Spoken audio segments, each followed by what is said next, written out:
the cloud. Okay, you want to take it away? Great. So welcome, everyone. Thank you so much for coming to our session today. My name is Mijin. I'm an assistant professor at Occidental College and a fellow at the Worker Institute at Cornell.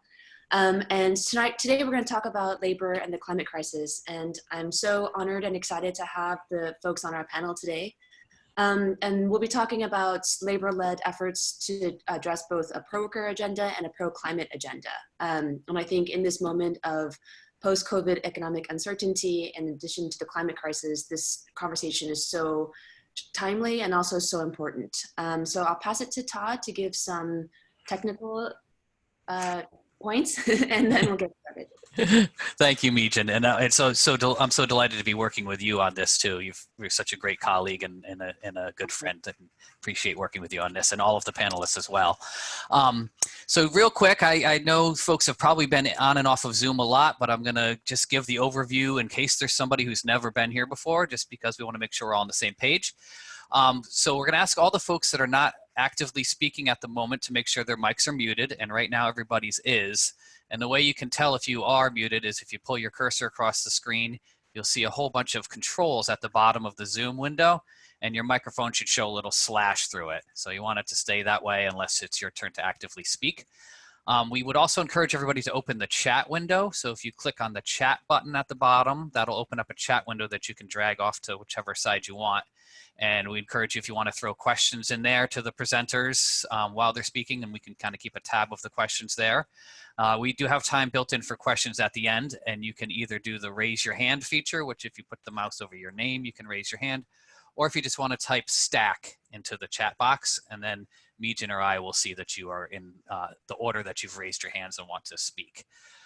So that's the main part of the technical stuff. Now I also have to give you the disclaimer that this is being recorded, so everything is technically on the record.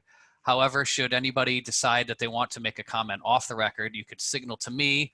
I'll pause the recording, let it fly, and then I could turn it back on afterwards if you feel that that would be helpful. So that's the tech background, and we're going to get right into the presentation. So Mijin, would you like to introduce our first speakers? Yes. Great. So today, first we're going to hear from Barbara and Ranfis, and I'll just give a brief bio and then let them get on with it. So Barbara Byrd recently retired from 14 years as Secretary Treasurer of the Oregon AFL-CIO. Her primary duties included overseeing economic development, workforce training, and climate change issues for the Federation. She's a founding member of the Oregon BlueGreen Apollo Alliance. Barbara is an emeritus faculty member of the University of Oregon's Labor Education and Research Center, where she has taught for 25 years and is a member of AFT 3209. Son of two immigrants from Central America, Ranfis Giannettino Villatoro is the Oregon State Policy Coordinator for BlueGreen Alliance, working on issues related to transportation, renewables, and energy efficiency. Prior to BGA, Ranfis has dedicated the last 8 years as a community organizer, workforce development coordinator, and grant writer development director for immigrant and labor rights organizations. He currently sits on the grant-making committee for the Portland Clean Energy Fund, a $40 to $60 million grant program funding clean energy projects and good jobs for impacted communities. In his free time, he enjoys the weather of the Pacific Northwest and his wife, 2 kids, and their dog, Macy. And I'll pass it to you, Barbara and Ranfis.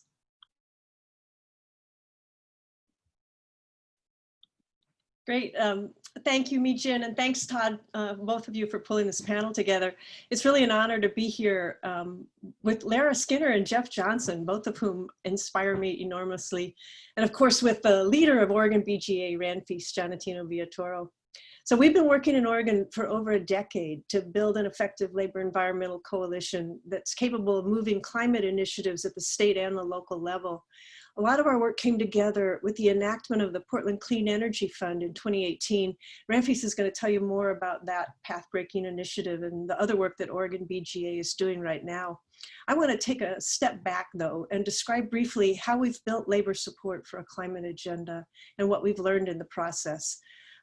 So prior to 2007, only a few unions in our state had taken an interest in environmental issues. Our movement was split by the so-called jobs versus environment struggle, which centered in Oregon around the timber industry. But that year, we formed our chapter of the Apollo Alliance and began to build labor support for an effective environmental policy that would create good jobs in manufacturing, to replace the thousands of jobs that we were losing to global competition. It was painstaking one-to-one relationship building work that brought labor to the table at the legislature, but it resulted in very few real victories. What it did do was develop relationships, partly between labor and mainstream enviro organizations, but also within the labor movement, where we had to work to build understanding among manufacturing, construction, education, and public sector unions as to the occupational self-interests that drive their positions on climate issues. Meantime, the awareness of the climate crisis had finally arrived, and the Oregon legislature began in 2008 to try to craft some kind of carbon pricing mechanism. Typically, labor would be brought to the table once bills were drafted and asked for our support, which led us to realize that we, one, needed our own proactive climate agenda that would focus both on creating good jobs and also protecting our members in electricity-reliant and fossil fuel-based industries. And two, we needed to become much more aggressive in demanding a place at the table from the beginning. It also meant, of course, that we needed to educate our coalition partners about labor's interests. And it meant that we needed to reach out more proactively to frontline communities and the organizations that speak for them. These were primarily communities of color, and their interest in the economic implications of climate policy were similar to ours. But they pushed labor to look more closely at its own history and shortcomings. So the effort to pass a cap and invest bill in the 2018 legislative session brought all this work to a head. Initially, the Oregon AFL-CIO and the BlueGreen Alliance worked for almost a year together, separately, in big groups and one-on-one to develop a set of labor principles. And I want to outline those just briefly. With the State Building Trades Council, we developed a set of high road standards for projects, construction projects funded by the program. So everything from responsible contractor language to apprenticeship utilization, project labor agreements, prevailing wage requirements, labor peace, and so on, and including funding for workforce training and career pathways for low-income workers. We worked really closely with the Steelworkers Union in particular to develop protections for workers in regulated industries. In Oregon, that's mostly metals and paper manufacturing. These included domestic purchasing language to help stimulate in-state employment, compliance flexibility for covered employers that exhibited good labor practices, and the creation of a just transition fund for workers in frontline communities. We also worked to make sure that labor would be represented on every decision-making or advisory body created under the statute. Most of these provisions ended up being included in the final version of the Cap and Invest bill. To our knowledge, at the time, these were some of the strongest standards in any such policy proposal. Ultimately, many, but not all, of the environmental justice groups walked away from the process over ideological objections, I think, to cap and trade mechanisms. And at the end of the day, within labor, in spite of efforts to protect their industries, the manufacturing unions opposed the bill. But the state building trades endorsed it, as did most of the public sector unions. Due to some pretty outrageous maneuvering by the Republicans in our legislature, the bill was never brought to the floor for a vote. But the process itself educated unions about each other's interests, helped develop new relationships between environmentalists and the building trades in particular, and deepened our connections to the EJ community. So just to sum up, I want to spell out a few of the important lessons that we've learned in doing this work. And again, it's been over a decade now. One, labor can't participate effectively in climate policy work until it builds solidarity internally. That means that the construction unions have to understand why industrial unions are nervous about climate bills. All of us have to work together to develop as much of a consensus agenda as we can, which many of you know is not an easy task. Second, labor has to make climate policy a priority, even though other issues are pressing. Especially now with the COVID-10 crisis and demands for racial justice, we have to find ways to call out the obvious ties of those concerns to climate policy and to try to keep it on labor's agenda. Third, we have a lot to learn from each other. From us in Oregon, that's meant regular sharing with labor in Washington, hi Jeff, in New York City, thanks to Lara, in Colorado and Maine and British Columbia. There's people on this call that I've learned a lot from, Brad Markell from the AFL-CIO and others. And fourth, labor can't do this work alone. We don't have the power on our own to pass legislation that'll protect and enhance our jobs. We have to work in coalition. And that means being willing to listen, to support others' interests, even when there's nothing in it for us, and having the patience for the time-consuming and often frustrating processes. And there's a benefit to this that goes beyond climate work. The connections we're forging with environmental justice groups, for example, are putting race on labor's agenda in a new way. As we learn about environmental degradation, negative health effects, and other disproportionate impacts on communities of color, it's been yet another way that we're coming to terms with the urgent need for racial justice in our city and state. So what we learned and the relationships we built helped smooth the way to labor's endorsement of the Portland Clean Energy Fund, which Ranfis is going to talk about now. Thanks, all of you.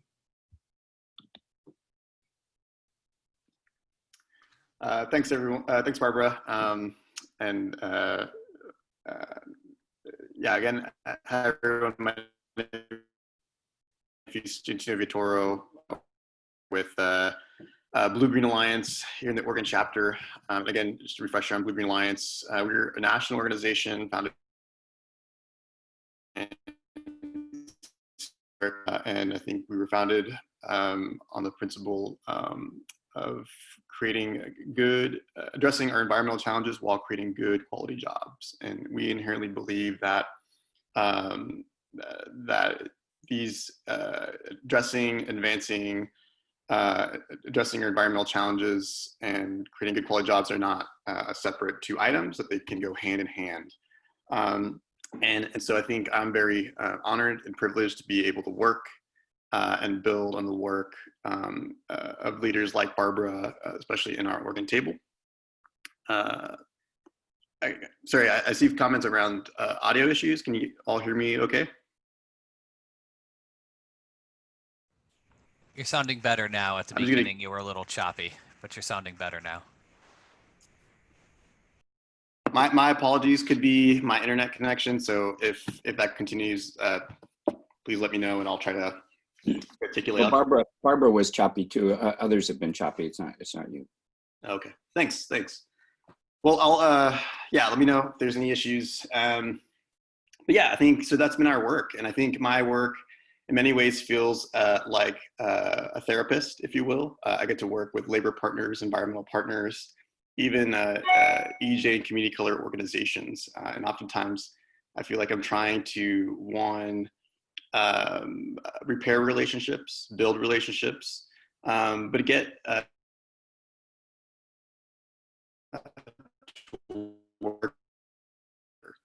And I think for oftentimes the issues for our labor partners is, do they see themselves as being part of climate action? Do they see it as part of their mission? And oftentimes I think it's working to make sure that they do see it as part of their mission, and that they do have a role in our table to advance a common agenda.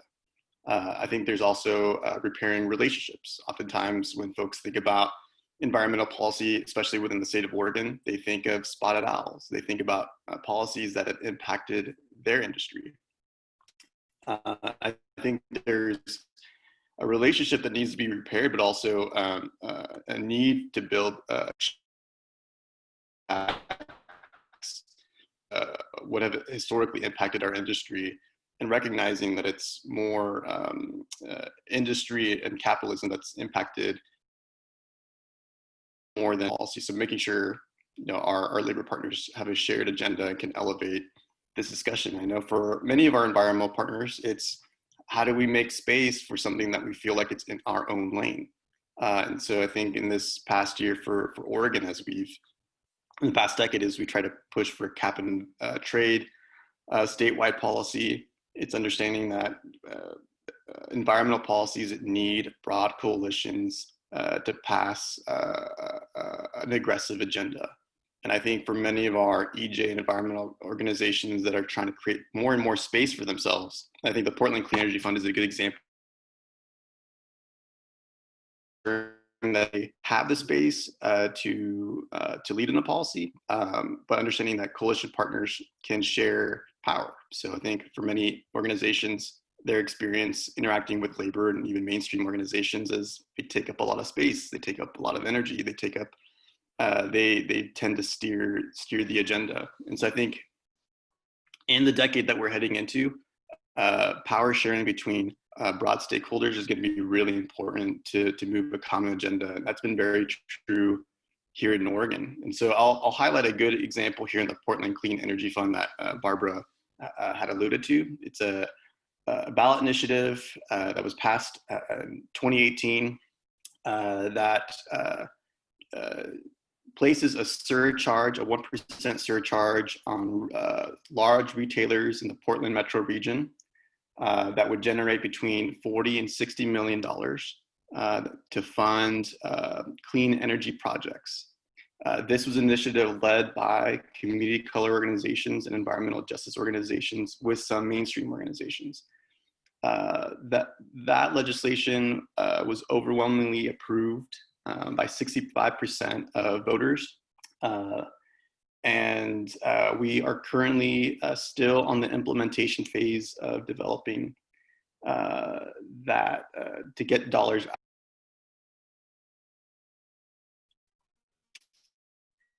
That initiative, we hope and aim to be a template for how localities and municipalities and maybe even state programs can work on this together on this program. I'll say, you know, and I see I have 2 minutes left. I'll say the PSEF is a great example that EJ and community color organizations can lead a policy, but it also shows when labor can be a great ally to our frontline organizations trying to lead on the policy.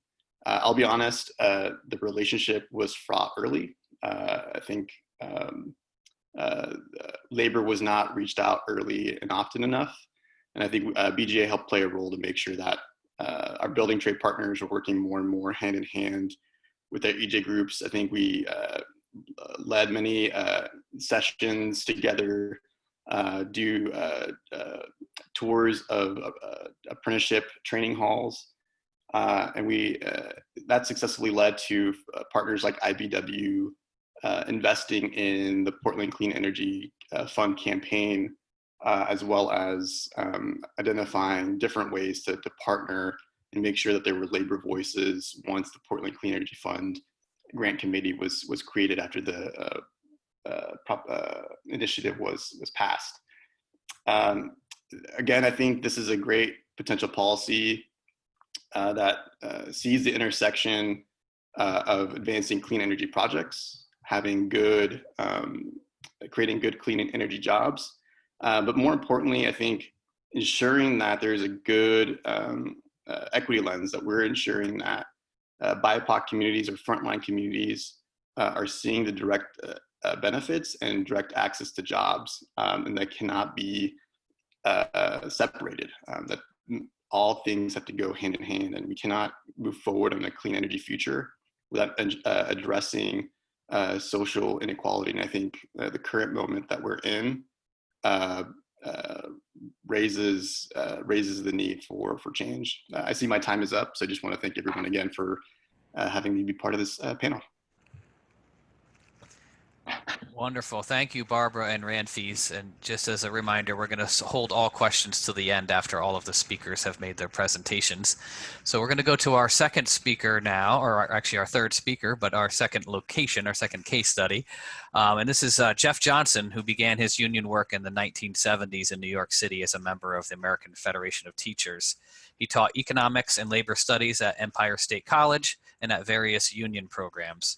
In 1986, Jeff joined the staff of the Washington State Labor Council, AFL-CIO, and he held a number of staff positions through 2010 when he was elected president of the state AFL-CIO, which represents over 500,000 union members in all industries, and he served in that position until 2019. Jeff's work has focused on bringing community and labor together to fight for economic, social, racial, and climate justice, and Jeff currently, if I'm correct here, serves on the board of the Labor Network for Sustainability as well, right, Jeff? Correct. Welcome, Jeff. All yours. Thank you, Todd, and thank you, Mijin, Barbara, Ranfis, and Lara. It's an honor to be here to share this with you. So I want to start it this way. You know, the pandemic that we're facing right now has revealed the fault lines in our capitalist market economy for all those who want to see. Clearly, our economy has created severe inequalities. We don't have a healthcare system. We have a health insurance system, however, that's broken and inadequate. We have a social safety net that is also woefully inadequate and also broken. For all intents and purposes, we face three existential crises today.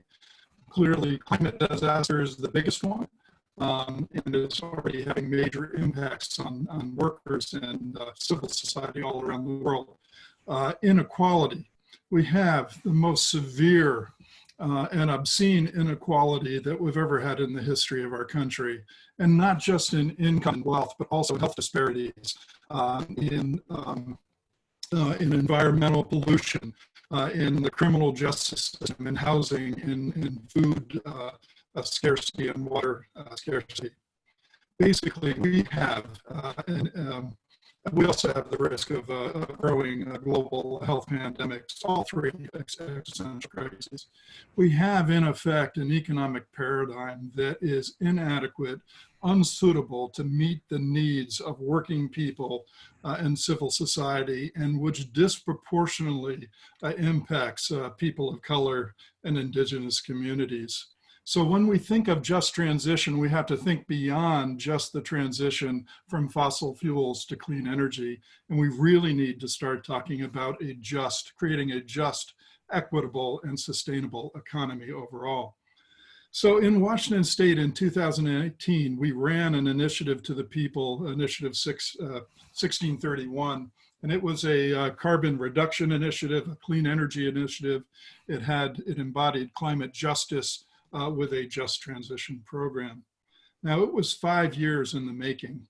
We started back in 2014, and our goal was to create an inclusive process, one where in the environmental justice community and later tribes would have the largest voice. What we wanted to do was model a process that modeled the type of economic policies we thought we needed to move towards. We created something called the Alliance for Jobs and Clean Energy. We created a governance committee. It had 3 environmental representatives on it. It had 3 environmental justice representatives on it, and it had 1 labor rep. I served as that labor rep. And we fought hard for there being an equal number of EJ representatives as environmental. And we argued, and I argued within the labor community, that on the governance board, labor only needed 1 voice, and that we really needed to be more in a listening mode rather than a speaking mode. And later on, we added a tribal member to the governance committee. But we also had an advisory committee that was made up of 60-some organizations, many labor organizations that span the breadth of civil society, including Front and Centered, which was an EJ umbrella organization that embodied about 60 environmental justice organizations in our state. For labor, at the same time, I created an ad hoc climate and jobs committee at the Washington State AFL-CIO, and that included members from the Steelworkers Union, Machinists, United Food and Commercial Workers, Unite Here, SEIU, UAW, Pulp and Paper Workers, Building Trades. It was pretty inclusive, and it was wide open to whoever wanted to come. And for that 5 years, we worked together sifting through what a just transition policy would look like for labor and why it was so important for labor to be involved. And there were 2 messages that came across loud and clear. One was that labor had to be at the climate justice table or we were going to be on the menu. And 2, that there was no way that labor could go it alone. We don't live in that type of world. I'm not sure we ever did where labor could do it alone, but that we needed to be part of a unified civil society coalition if we were going to make real change. That didn't always go over real well, but that was the message that we kept putting out. And in the process, before passing the initiative, we were able to pass 3 resolutions at the Washington State AFL-CIO annual convention on climate change and just transition. Very proud of those resolutions, one of which was part of the formulation of Resolution 55 at the National AFL-CIO Convention in 2017. So with my time left, I want to briefly review 4 of the key just transition elements in Initiative 1631. First and foremost was how decision-making happened. We believed that those most disproportionately impacted by climate disaster and industrial pollution should have the greatest voice in the new economy. Now, Initiative 1631 would have created between $1 and $2 billion a year to invest in clean energy, clean water, forest restoration, clean air, and over time create hundreds of thousands of family wage jobs in both the public and private sector. We created subcommittees, 4 subcommittees in this initiative, all of which would be co-chaired either by EJ representative, an Indigenous representative, or labor. And those 3 groups also had the majority of votes. We also recognized in the initiative tribal sovereignty through recognizing free, prior, and informed consent on tribal lands and customary lands. The second principle of a just transition for us was that at least 35% of all the investment dollars would get invested in disproportionately impacted communities. It could be clean energy projects, it could be infrastructure projects around transit-oriented housing and mass transit and other things. Also, though, the committee was imbued with the power to direct investments to areas in the state in most need, those areas that might be impacted by fossil fuel dislocations as well. The third principle was we wanted to make sure that new jobs created in the clean energy economy weren't the type of jobs that we have now, or even that we have now, say, for example, in the solar panel industry, where a lot of it is pretty low skilled, low pay, no benefits. So we wanted jobs with high quality labor standards. So we built in prevailing wage standards. We built in concepts from community workforce agreements and local hire. We built in standards for pre-apprenticeship and apprenticeship utilization. So we were creating pathways for communities of color into our union apprenticeship programs. We built in buy clean provisions so that raw materials going into whether infrastructure or clean energy projects had the lowest carbon input, whether both in terms of their manufacturing as well as their transport, which also then more often than not would benefit both domestic as well as union labor. We had an emphasis that grants would be awarded to female or minority owned businesses. And we also disallowed employers from bidding if they had a history of violating labor law standards or health and safety standards.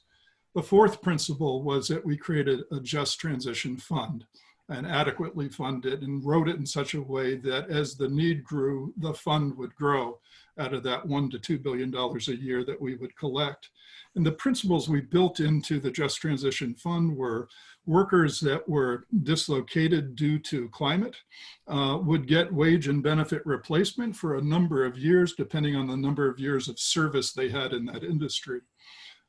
If you were within 5 years of retirement, there would be a glide path to retirement. So your wages would be replaced, your health care would be maintained, and your pension contributions would be maintained as well. For those longer term employees that also receive the wage and benefit replacement benefits, but when they returned to work, if they were earning less than they did before, they would be eligible for wage insurance for a period of time. So bringing them back up to parity. All workers dislocated would be eligible for up to 2 years of retraining based on tuition, book costs, fees at our local community and technical colleges.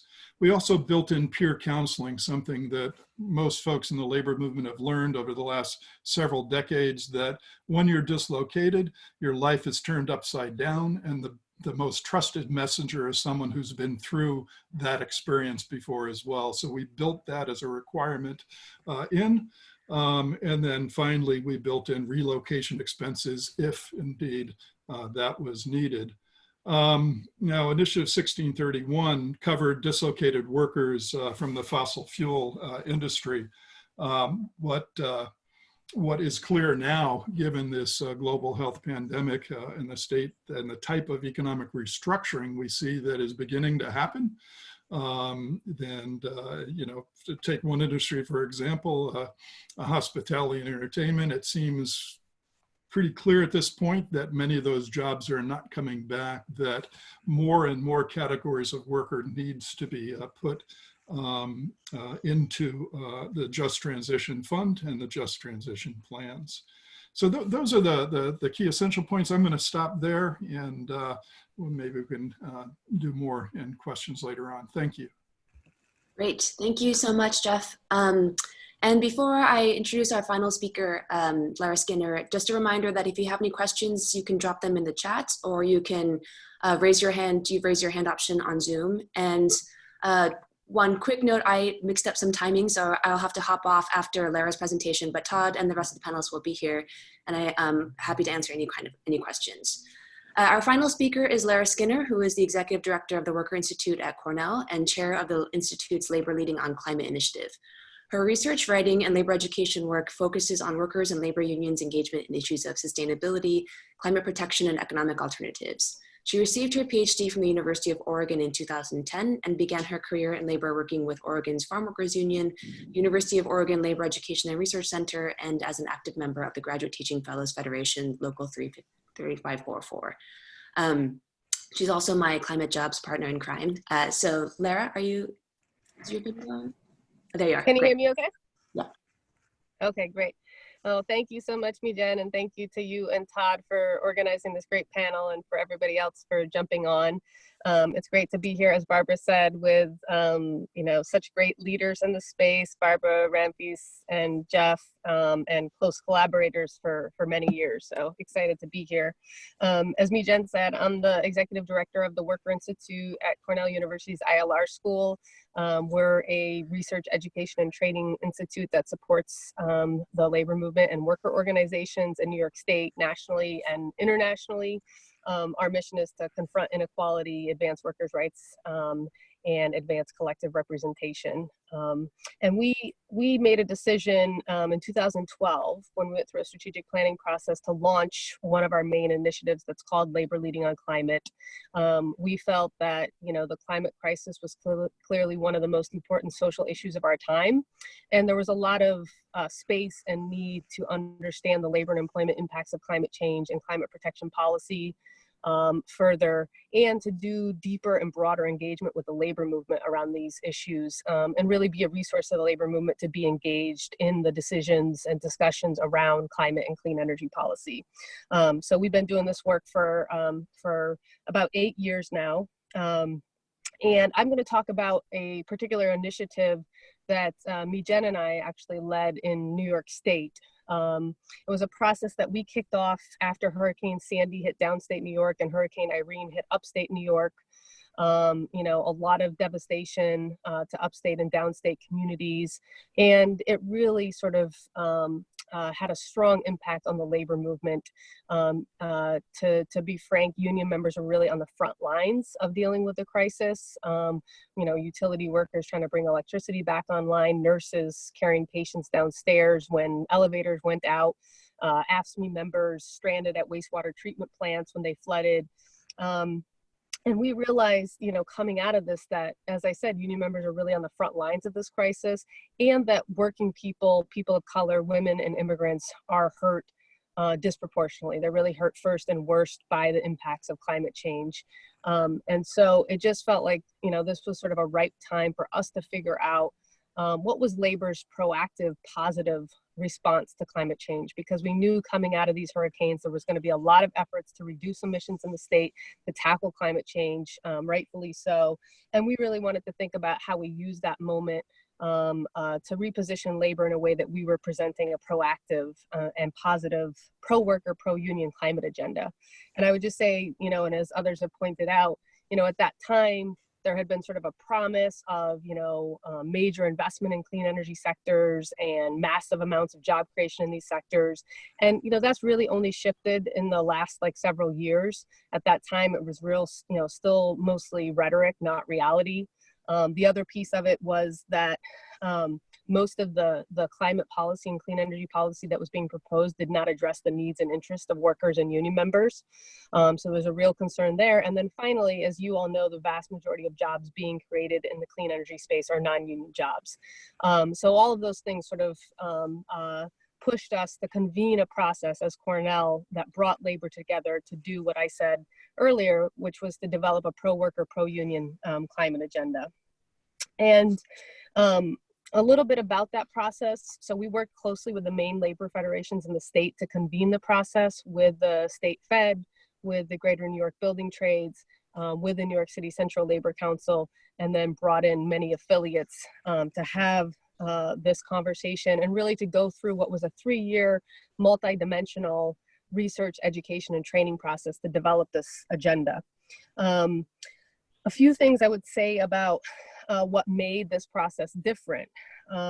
One, it was a labor-only process.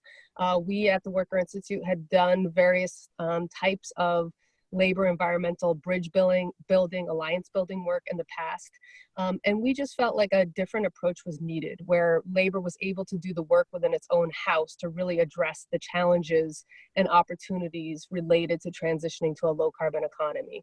So that's what we did. We convened a labor only process. Of course, there was a lot of consultation with environmental justice, community, other allies throughout the process, but the process itself was a labor only process.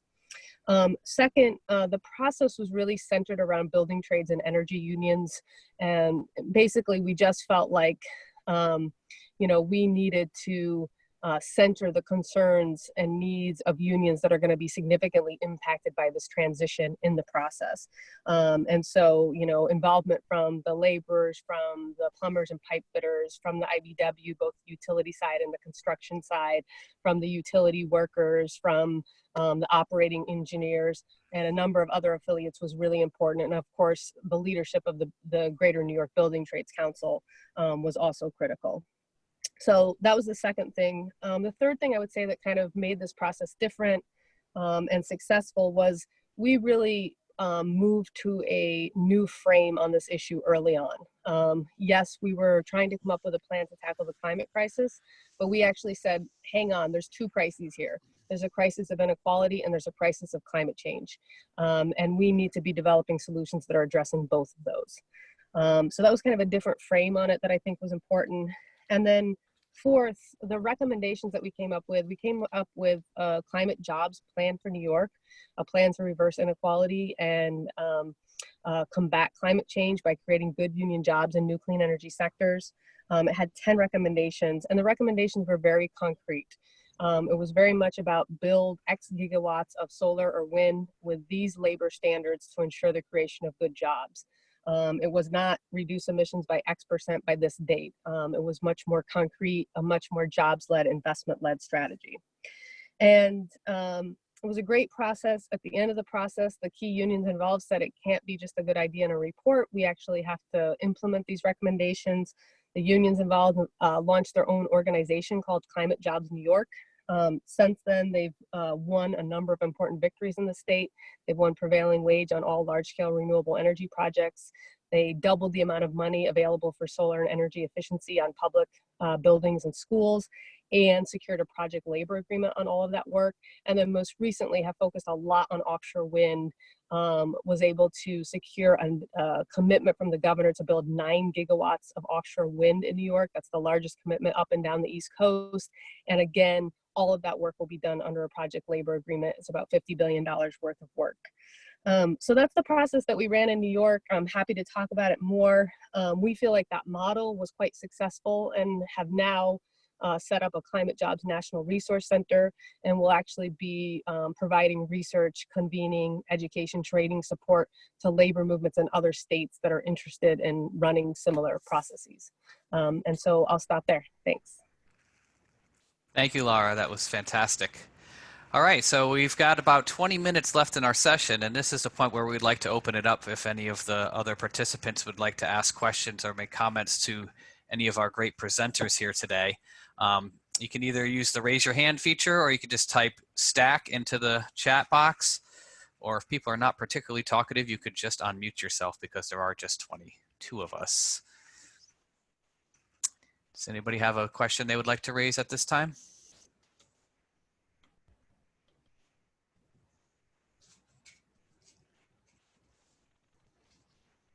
Okay, well, I can get us started with a few questions that I jotted down while I listen, and maybe that'll get people's creative juices flowing a little bit.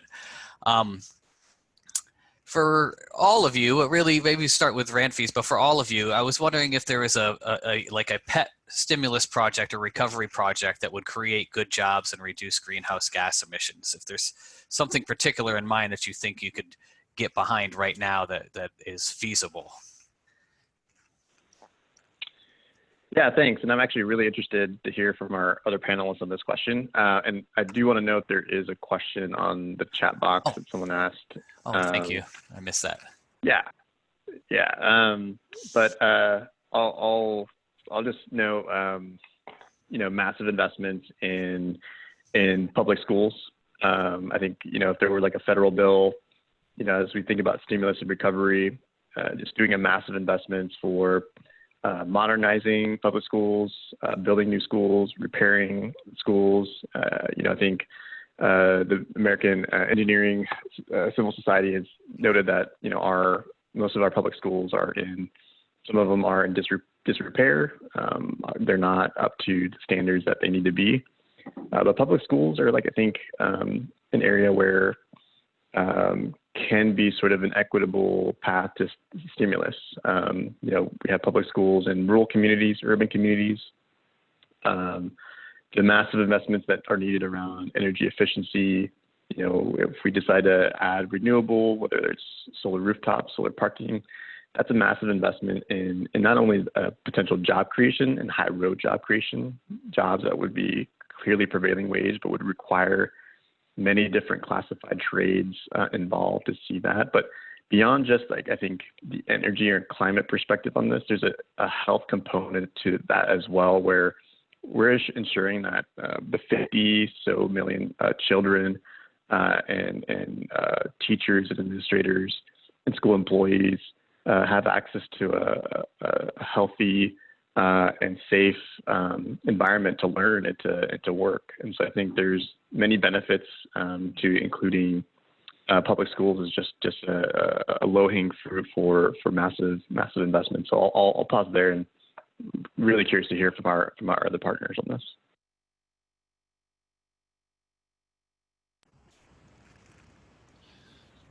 Todd, if I could, this is Jeff. All yours. Go ahead, Jeff. Yeah, so in 2018, the Labor Council was able to work with the King County Seattle Building Trades Council, along with a recently elected city council member, Teresa Mosqueda, who had been the political director for the State Labor Council when I was president there. We worked on a deep dive energy efficiency city ordinance. It took us about 9 months. We passed it. And what it requires is that the downtown core, it's about 30 to 40 buildings, the high-rise buildings, that they do deep dive energy retrofits, right? The studies that we had done leading up to the passage of the ordinance, that it would be about a 20-year project. It would create over 5 million worker hours, about 10,000 employees hired doing this, and would lower carbon emissions by about 1/3 for the city of Seattle. So it was really quite the project, both in terms of carbon reduction, creating kind of legacy jobs for a number of the crafts and the building trades, but as well allowing us to use local hire agreements to bring many workers of color into our apprenticeship program and onto these jobs. Great, Jeff. Barbara or Lara, any thoughts on that question?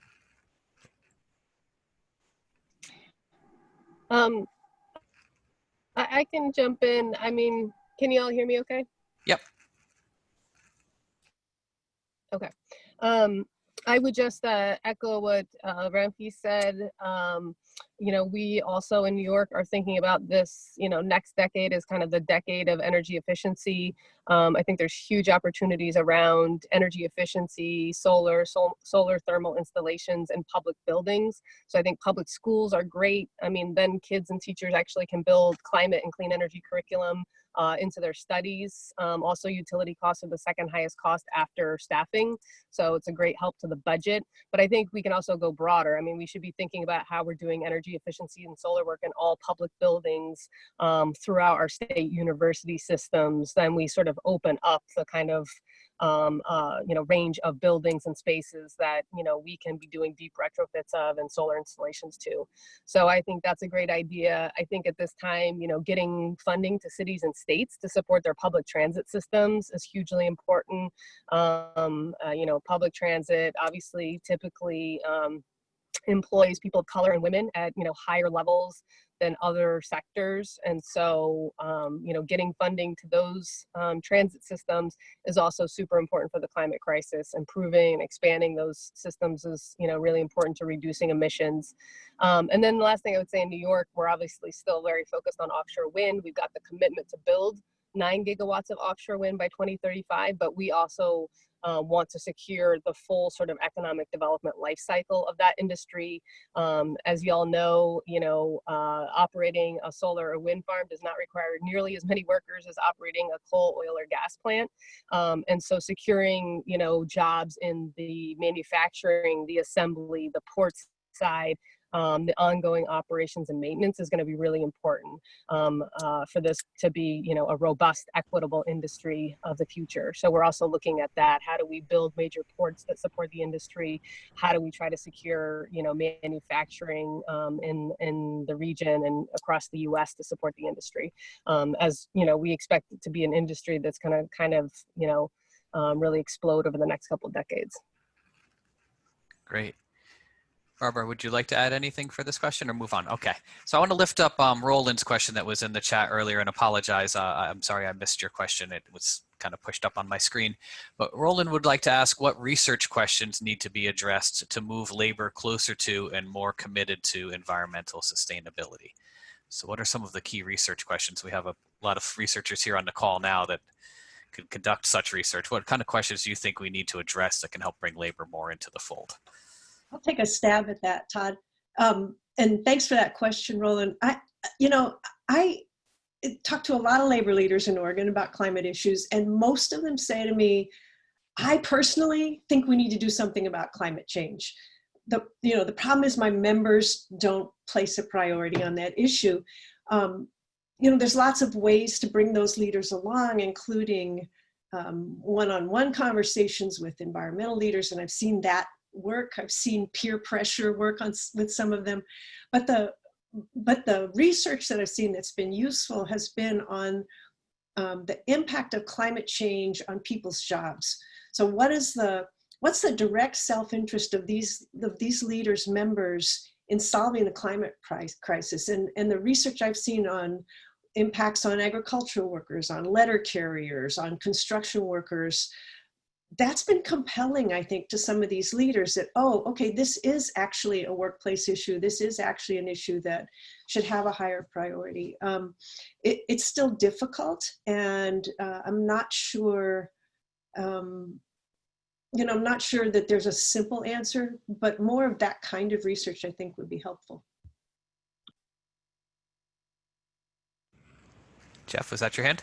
Yeah, Todd, if I could. Go ahead.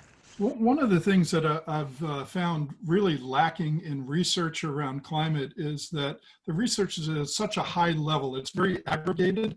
And so it compares and contrasts, well, if we transition to a clean energy economy, there are going to be this many more jobs than exist in the fossil fuel industry.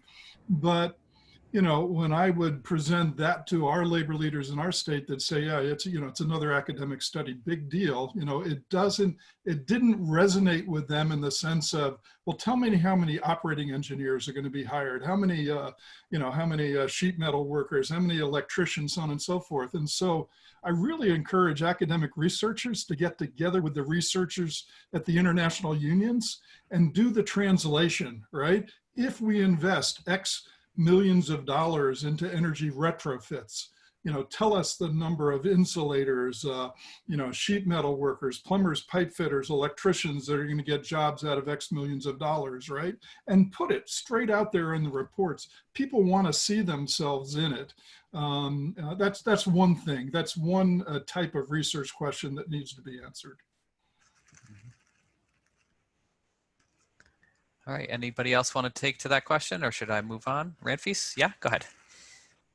This is Ranfis. I just, want to just highlight the report that both Lara and Mijin were part of, the Reversing Inequality, Combating Climate Change report for New York. When I first started at BGA, and through Barbara's suggestion, shared that report widely with many of our building trade partners. And what that report did is it showed what the multiplier effect was in investment in clean energy infrastructure or transit or transportation projects, and showed that there was a path towards not just job creation, but a path in strategies towards high road job creation. And so when we look at different states, I imagine at least here in Oregon, like replicating a report like that, but even getting to the details, like I think Jeff was suggesting that, we need to not just see what the macro level is, but really tie into the potential like job hour creation per different trade,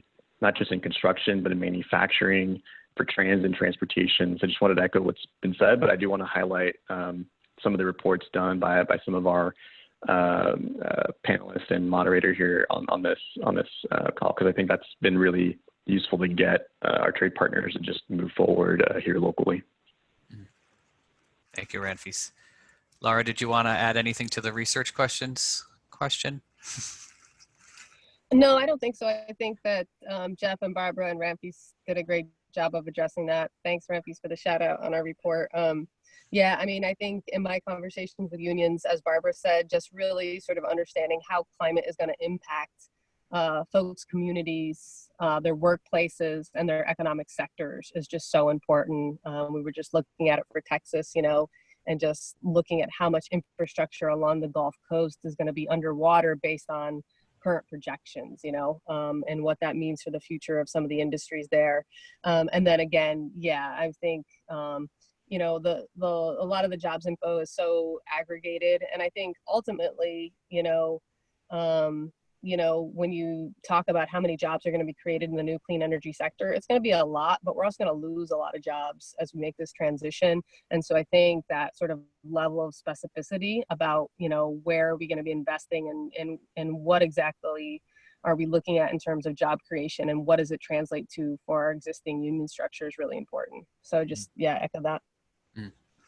All right, Lara, and I have one question specifically to you, and then we have 2 questions in the chat. The question for you is, having done both coalitional work and gone it alone with just labor groups, if you could speak to what some of the strengths and weaknesses were to the latter approach, having done this with just the unions and without bringing the coalitional partners into the process as much.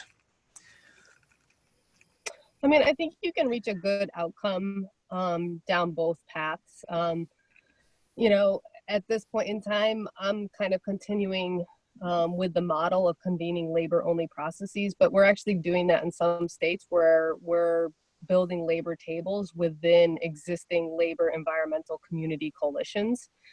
So I think there's a way to do it where you're not creating a labor-led structure that's completely separate from existing coalitions. It can actually be done within.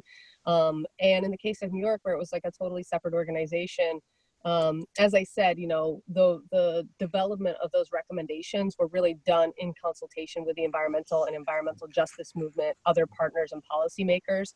So that's really important. You know, labor just going out on its own and not being in conversation with other movements, I would not advocate for. But I think in the end, you know, we got to a place where we had a very ambitious, as I said, pro-worker, pro-union climate agenda. You know, we laid out a path to move to mostly zero carbon emissions by 2050 with a really clear plan of how it was going to create good union jobs. And so from there, the Climate Jobs New York organization has been able to work very effectively with environmental partners. And, you know, together, really, Climate Jobs New York with some environmental partners won the victories around offshore wind. And I would just say that, you know, the environmental movement actually had a less ambitious target around the amount of offshore wind they wanted built. And so we pushed them on that because we knew that the levels of job creation were contingent upon us having that higher target and going bigger in terms of our vision for that industry. And I would say that, you know, we were able to say to them, here's exactly what we need you to get behind in terms of job and training quality standards. And they were able to do the work within their coalitions to figure out whether they could support that or not. And many of them were able to. Great, thank you. Gary, would you care to unmute and ask your question?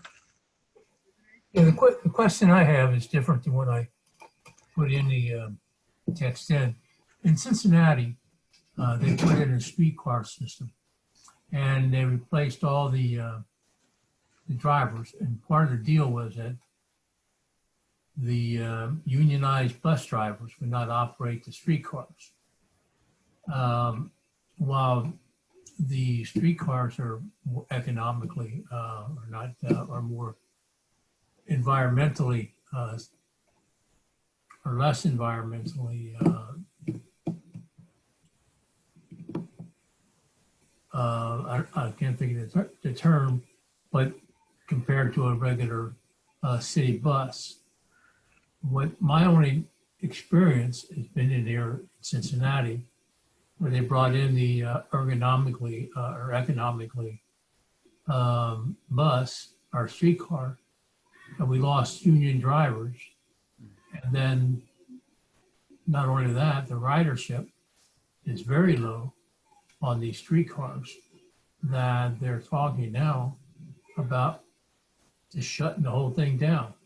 So I just wonder how other people that they ran across this with the new, going into a new system, replacing what used to be, and or what it currently is, with something new, and how it worked with employment as well as wages. All right, thanks, Gary. Any of our panelists care to, Jeff, I think I see your hand waving there. Yeah, so, you know, I'm not sure many of us have a lot of experience with this yet. This is what's coming. And the great fear is that, you know, is that we end up replicating the inequalities in the economy we have right now. It's why I stressed and why our process in our state was so adamant about labor not being able to do this alone, but that we had to partner with other civil society groups. We really, none of us are that strong to do it by ourselves. And I think for labor, we have to be a bit more humble.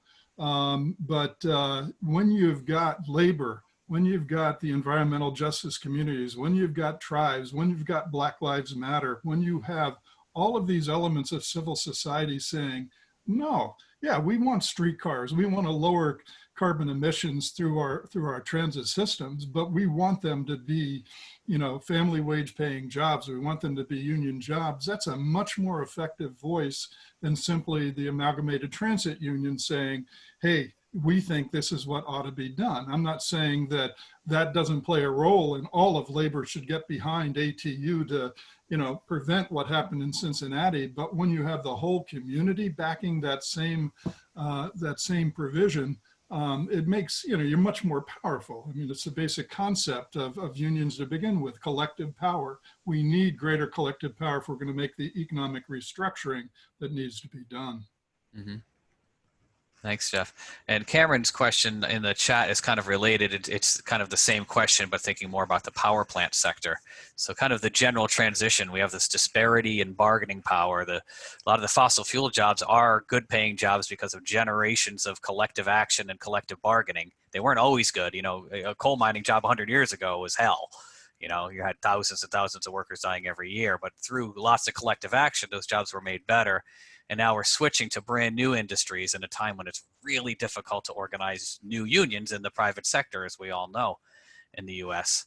So what are there some like institutional mechanisms that could go in place that could ensure that the new jobs are going to be also good jobs? I mean, I'm the moderator. One thought that comes to mind is sectoral bargaining or industrial level bargaining, but maybe you guys have some thoughts on things like that. Todd, I'll be real brief. But again, building job quality standards in whatever you do. I know that when Brad Markell and I were at the 2015 Paris climate talks, one of the big things that international labor and civil society were fighting for, apart from just transition, was job quality. Not a whole lot of that got into the ultimate document, and our initiative, of course, didn't pass, right? But it doesn't mean you stop the fight for making sure that prevailing wages, apprenticeship utilization, local hire, all of those, good high job quality standards are put into place. Brad, yes. There's a concept that the national AFL-CIO and BlueGreen and others have signed on to, put forward by Jeff Merkley, which attaches labor and other human and civil rights standards to the investment tax credits that are used for offshore wind and for solar. And so we're trying to build up a suite of policies that can attach labor standards to these various things that are being done. And tax credits are hard to attack, but we think we have it worked out. For those that remember the structure of 48C from before, that sort of structure. So yeah, but we got to get the government, to lay down some standards in the way they do with public spending. Great. Well, guys, I'm looking at the clock, and boy, an hour flies by quickly. I feel like we're really just getting started. Could certainly continue this conversation for much of the afternoon to the hours when we start having beers along with it. But unfortunately, somebody else has to use this Zoom space, so we have to begin to vacate the premises, as they say. But I just wanted to take a second again to thank all of our wonderful speakers. I really appreciate you taking the time and sharing your insight as practitioners with many of the other folks on the call who are academics. And these are the kind of conversations that really are why I value Lyra as an organization to put us all together. And again, thank you all. Thank you, Jeff and Barbara and Ranfis and Lara, and to Mijin, who had to leave early. And everybody stay healthy, stay safe, and be well. Well done. Thank you. Yeah, I don't think that's going to work. Thanks, everyone.